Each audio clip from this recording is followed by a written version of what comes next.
구약 시대는 성부 하나님이 나타나시고 또 성부 하나님이 역사하셨던 그런 성부 하나님의 시대입니다. 예수님이 세상에 사셨던 기간은 성자 예수님의 시대라고 할 수 있습니다. 오늘날은 어떻습니까? 오늘날은 성령님의 시대라고 할 수 있습니다. 예수님은 이 땅을 떠나시면서 성령님이 주관하는 성령의 시대가 열릴 것이라고 말씀해 주셨습니다. 요한복음 14장 25절 26절입니다. 같이 읽겠습니다. 내가 아직 너희와 함께 있어서 이 말을 너희에게 하였거니와 보혜사 곧 아버지께서 내 이름으로 보내실 성령 그가 너희에게 모든 것을 가르치고 내가 너희에게 말한 모든 것을 생각나게 하리라. 아멘. 지금까지는 내가 너희와 함께 있어서 내가 많은 얘기를 했지만 앞으로는 성령이 오셔서 그가 너희에게 모든 것을 가르치고 내가 너희에게 말한 모든 것을 생각나게 하시리라. 이렇게 말씀해 주신 것입니다. 오늘은 성령님이 어떤 분이시고 또 어떻게 역사하는지를 살펴보도록 하겠습니다. 오늘 본문 16절 같이 읽겠습니다. 내가 아버지께 구하겠으니 그가 또 다른 보혜사를 너희에게 주사 영원토록 너희와 함께 있게 하리니. 아멘. 성령님의 또 다른 명칭은 보혜사입니다. 그래서 성령님을 보혜사 성령이라고 합니다. 보혜사라는 말은 돕는 자, 보호자라는 뜻입니다. 여러분 화면 한번 보세요. 저기 한자 말로도 보면은 보혜사라는 것은 돕는 자 혹은 보호자라는 뜻을 가지고 있습니다. 예수님은 자신이 이 땅을 떠나면서 내가 아버지께 구하겠으니 이렇게 말씀하고 있습니다. 이 짧은 구절 안에 삼위일체 되신 하나님, 삼위 하나님이 다 나타나 있습니다. 그가 하는 말은 성부 하나님이에요. 성부 하나님이 보혜사 성령을 너희에게 주사 이렇게 되어 있죠. 그래서 그 예수님의 빈자리를 누가 메꾸냐 그러면요, 이제 성령님이 그 자리를 메꾸게 됩니다. 예수님의 시대 때는 어땠습니까? 제자들도 그렇고 많은 사람들이 예수님을 따라다니면서 예수님으로부터 말씀을 들었습니다. 그러나 예수님이 이제 떠나고 난 뒤에는 어떻게 되냐 그러면요, 성령님이 이제 오셔가지고 성령님이 예수님의 역할을 대신해 주시는 것입니다. 그 성령님은 어떤 분이시냐 그러면요, 우리를 돕는 분입니다. 우리를 돕고 우리를 보호하시고 그러시는 분이 바로 성령님이라는 것입니다. 우리가 이런 성경 말씀을 자세히 보면 성령님은 예수님과 완전히 다른 분이 아니라 예수님과 같은 분으로서 예수님의 역할을 대신하게 되는 분인 것을 알 수 있습니다. 복음적인 기독교 신앙이 뿌리내리지 못한 지역, 아프리카 같은 지역에서는 성령관이 토속신앙과 뒤섞여 무속적인 형태로 나타나는 경우가 많습니다. 그러한 나라에서 일어났던 일입니다. 어떤 목사가 성령사역이라는 이름으로 성도들을 속이고 죽은 사람을 살려내는 쇼를 하다가 들켜서 해외로 도망가 스스로 목숨을 끊은 사례도 있습니다. 성령님에 대한 바른 이해가 중요합니다. 성령이란 영어로는 Holy Spirit이라고 합니다. 또 Holy Ghost라는 표현으로 사용하고 있습니다. 이 말은 글자 그대로 거룩한 영을 의미합니다. 거룩한 영은 하나님의 영을 일컫는 것입니다. 성경은 삼위일체이신 하나님을 얘기하며 이 삼위 하나님이 하나의 하나님으로 잘 결속되어 있음을 얘기해 주고 있습니다. 본문 16절에 내가 아버지께 구하겠으니 이렇게 되어 있죠. 이 내가는 예수님이죠. 아버지께 구한다 그랬어요. 아버지는 성부 하나님입니다. 그가 또 다른 보혜사를 너희에게 주사, 여기서 보혜사는 성령님을 나타냅니다. 그래서 여기 보면 삼위 하나님이 다 나와 있는 것을 볼 수가 있습니다. 예수님 당시의 사람들이 예수님과 대화하고 예수님과 식사를 같이 했으며 예수님을 인격적으로 대했듯이 우리도 성령님을 그렇게 대해야 됩니다. 성령님도 인격적인 분으로 대해야 됩니다. 지나치게 신비로운 분으로만 이해해서는 굉장히 곤란합니다. 여기서 말하는 인격적이란 말은 무슨 말입니까? 그분이 인격을 갖고 계시는 거예요. 그분이 기뻐하시기도 하시고 슬퍼하시기도 하시고 어떨 때는 울기도 하시고 어떨 때는 박수를 치시기도 하시고 그런 분으로 우리가 이해를 해야 됩니다. 예수 믿고 예수님을 영접하면 예수님이 우리 마음에 들어오십니다. 그 예수님이 바로 성령님이십니다. 성령님의 특징은 영원토록 우리와 함께 하신다는 것입니다. 성령님이 한번 우리 마음에 들어오시면요, 그 성령님은 떠나지 않으십니다. 한번 들어와서 우리 마음에 계시면요, 그분은 영원히 계시는 그런 분이십니다. 우리가 예수님을 영접해서 성령님을 받아들이게 되면 그 성령님은 우리의 영혼 속에 거하게 되시고 우리와 함께 먹고 함께 자고 함께 생활하게 됩니다. 이 성령 하나님은 신비로운 존재라기보다는 인격적인 분이십니다. 인격적이라는 의미는 예수께서 이 땅에 육체를 입고 오셨을 때 제자들이 그분과 인격적으로 사귀었듯이 오늘날 성령님도 그렇게 인격적으로 사귀어야 할 분입니다. 그분과 굉장히 친하게 지내야 돼요. 또 그분과 사랑의 교제를 나눌 줄 알아야 됩니다. 그 사람이 어떠냐 그러면 주님과 늘 함께하는 사람입니다. 우리는 성령님과 늘 함께하면서 그분과 친해야 됩니다.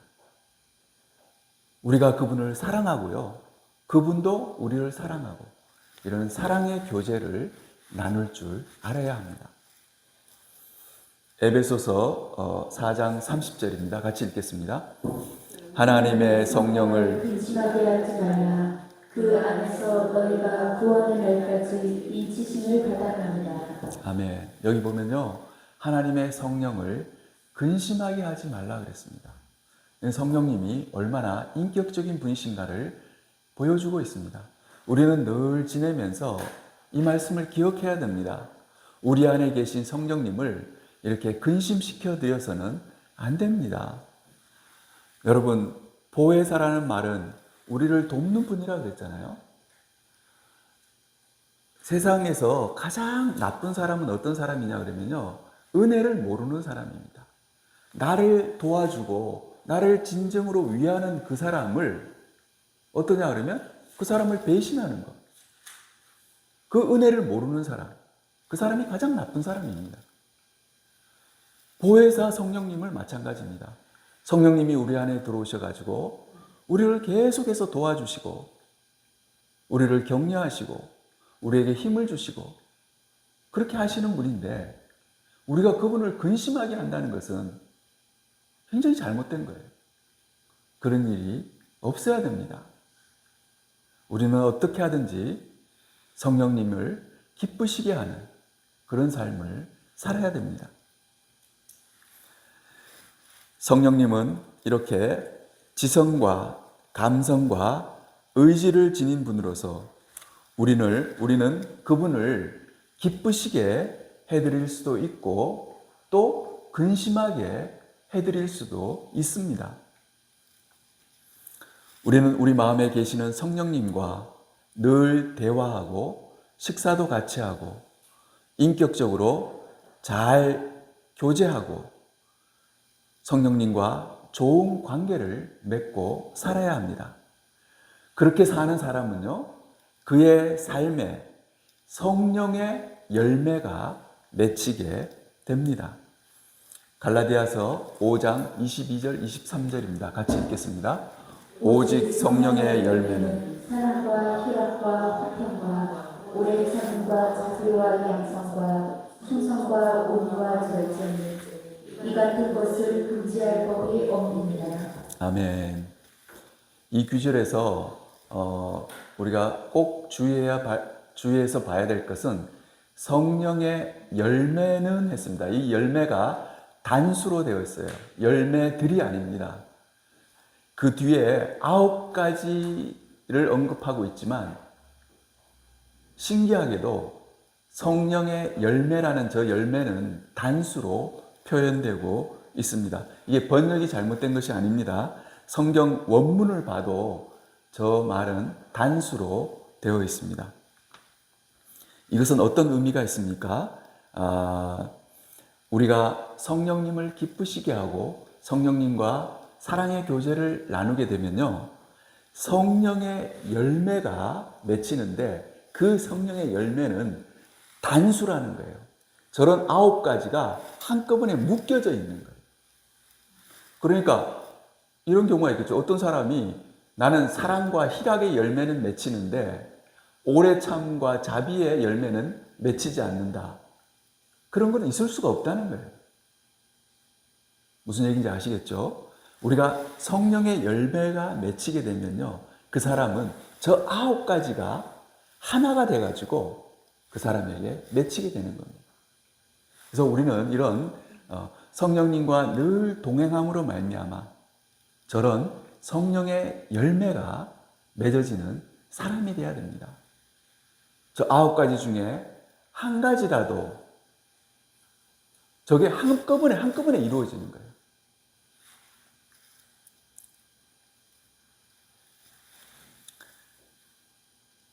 성령님과 동행하며 그렇게 사는 사람에게 어떤 열매는 맺히고 어떤 열매는 전혀 맺히지 않는다는 말은 있을 수 없는 일입니다.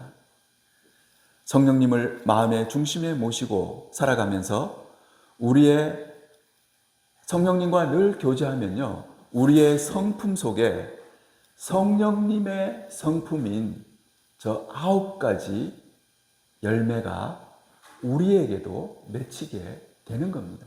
그래서 저것을 성령의 열매라고 합니다. 오늘 본문 17절 같이 읽겠습니다. 그는 진리의 영이라 세상은 능히 그를 받지 못하나니 이는 그를 보지도 못하고 알지도 못하니라. 그러나 너희는 그를 아나니 그는 너희와 함께 거하시며 또 너희 속에 계시겠습니다. 아멘.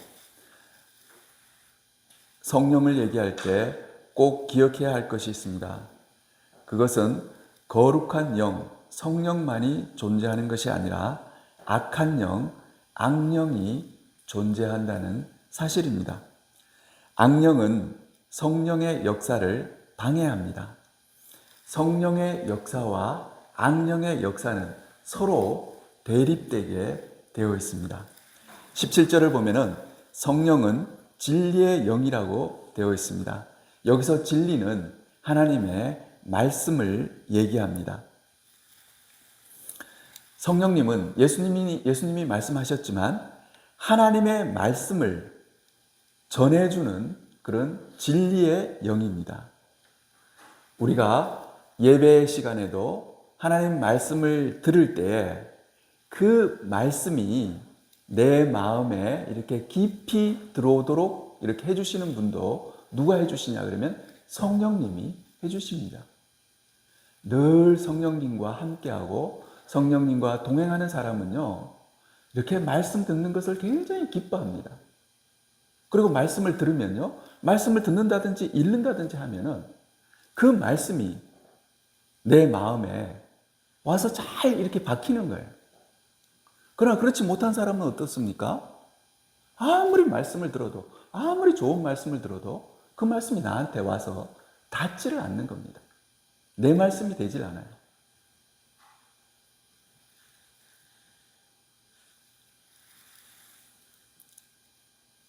저희 집사람은 몸이 피곤해서 너무너무 이렇게 몸이 안 좋다가 하도 주일날 교회 나와서 예배 드리고 나면 이제 확 살아납니다.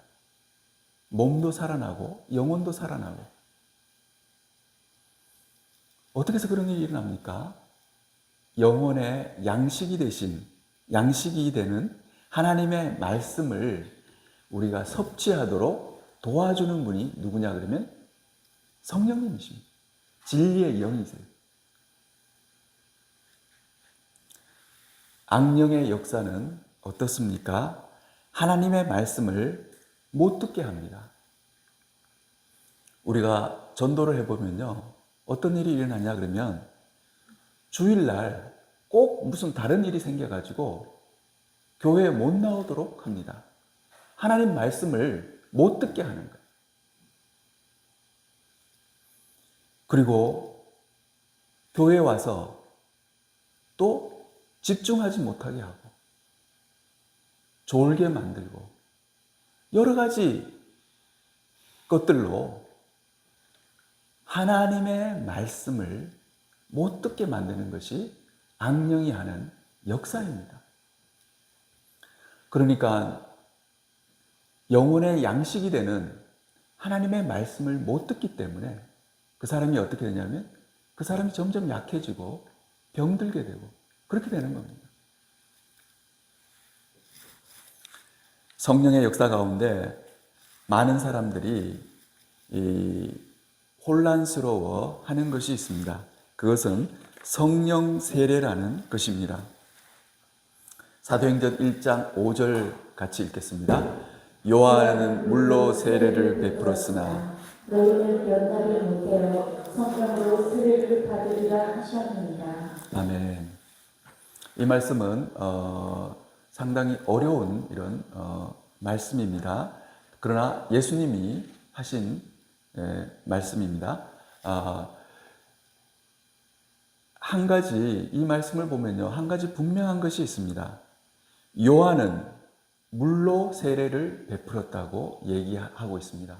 그런데 물로 세례를 베풀었던 너희는 이런 말입니다. 물 세례를 받았어요. 그런 너희는 몇 날이 못 되어 성령으로 세례를 받으리라. 이렇게 말씀을 하신 것입니다. 그래서 이 말씀을 자세히 보면요, 물 세례가 있고 성령 세례가 있다는 말씀으로 해석할 수 있습니다.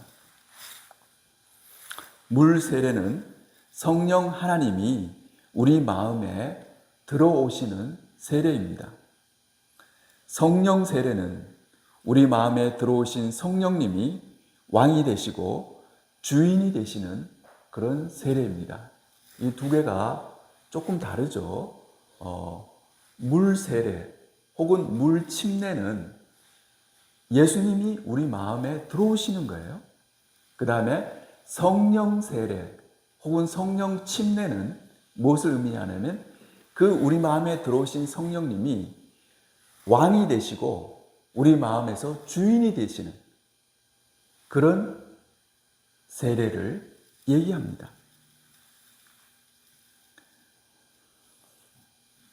우리가 성령으로 세례를 받으면 어떤 일이 벌어지냐 그러면요, 그전에는 내가 판단하고 내가 결정하고 모든 일을 내가 해결했습니다.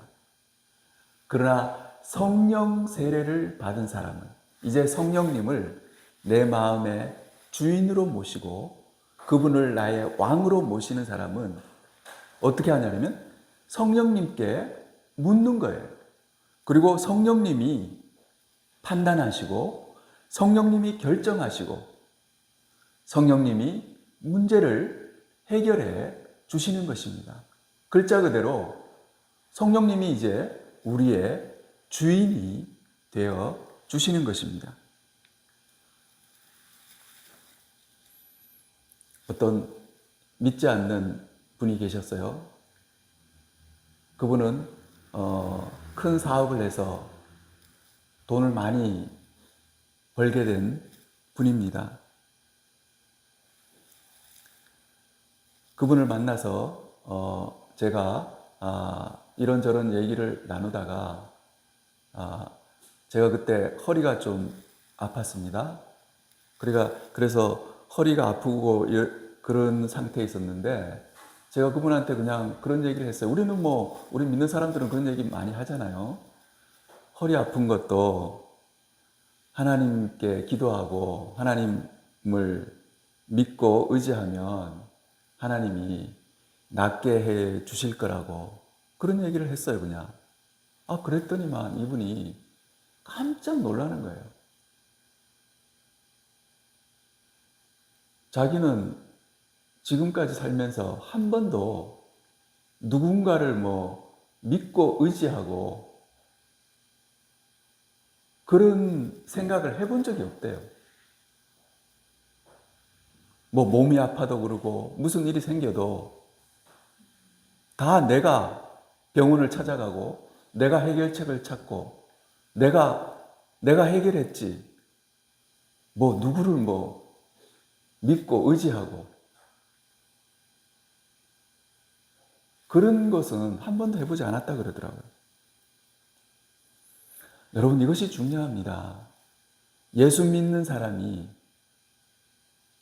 우리 마음에 성령님을 모셔드리는 사람이 그냥 마음에 예수님만 모셔드리고 그분을 믿고 의지하지 않으면 여러분, 그분이 얼마나 슬퍼하시겠습니까? 우리가 그런 삶은 살지 말아야 됩니다. 우리 마음에 모셔드린 성령님을 우리가 성령 충만해서, 성령 충만하다는 말은 성령 세례를 또 의미합니다. 성령님으로 충만해서 이제는 우리가 모든 일에서 그분께 묻고 그분을 의지하고 그분을 신뢰하면서 그렇게 우리의 삶을 살아가야 합니다. 이렇게 성령 충만해지는 성령 세례를 받으면 어떤 상태가 됩니까? 빌립보서 4장 6절 7절에 그것이 잘 나타나 있습니다. 같이 우리 읽겠습니다. 아무것도 염려하지 말고 다만 모든 일에 기도와 간구로 너희 구할 것을 감사함으로 하나님께 아뢰라. 그리하면 모든 지각이 뛰어난 하나님의 평강이 그리스도 예수 안에서 너희 마음과 생각을 지키시리라. 아멘. 여러분, 저를 한번 보시기 바랍니다. 여러분, 우리가 성령님을 온전히 의지하고 성령님을 내 마음의 주인으로 모시는 사람은요, 큰 특징이 있습니다. 첫 번째, 아무것도 염려하지 않아요. 어떤 일이 당해도, 어떤 상태가 되어도 그렇게 큰 염려가 없습니다. 그리고 어떻게 하냐 그러면 오직 모든 일에 기도와 간구로. 무슨 얘기인지 알겠죠? 모든 일에 기도와 간구로 하나님 앞에 나가게 됩니다. 그리고 우리가 하나님 앞에 구하는 것이 있을 때 그 구하는 것을 어떻게 구하게 되냐면 감사함으로 구하게 되는 것입니다. 감사함으로 하나님께 아뢰게 됩니다. 그러면은 그 우리 마음에 계신 성령님께서 무엇을 허락하시냐 그러면 모든 지각에 뛰어난 하나님의 평강을 허락해 주십니다. 그래서 그 하나님의 평강이 우리의 마음과 생각을 지키도록 그렇게 해주시는 것입니다. 오늘 주예전에 나와서 하나님께 예배드리며 하나님 말씀 듣기를 기뻐하는 모든 성도님들의 마음에 성령님이 충만히 임재하셔서 아무것도 염려하지 말고 다만 모든 일에 기도와 간구로 우리들의 구할 것을 감사함으로 하나님께 아뢰는 놀라운 일이 일어나기를 주님의 이름으로 축원합니다. 또한 여러분들의 삶에 하나님의 평강이 늘 여러분들의 마음과 생각을 지키는 놀라운 일이 일어나기를 주님의 이름으로 축원합니다. 같이 기도하겠습니다.